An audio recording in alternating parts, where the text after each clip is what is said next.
Hidup adalah bagian dari sebuah perjalanan.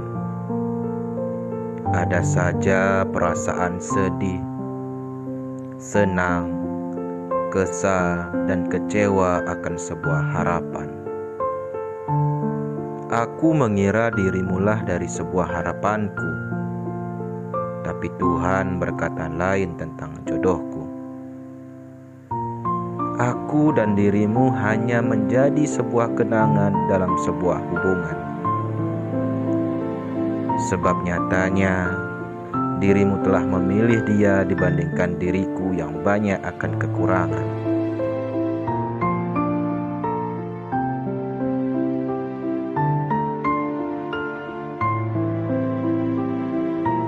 Aku belajar untuk mampu mengendalikan kemarahanku, bahwa aku memang memiliki hak untuk marah.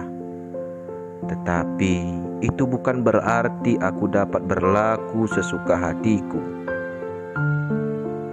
Jika aku marah, apa bedanya diriku dengan dirimu yang sesuka hatimu untuk pergi meninggalkanku? Dan aku percaya dengan takdir Tuhanku. Setiap sesuatu yang dipisahkan akan ada pengganti yang terbaik untuk diriku. Dengan izin Tuhan, telah kuikhlaskan dirimu untuk pergi. Bahagia dirimu, bahagia bagiku.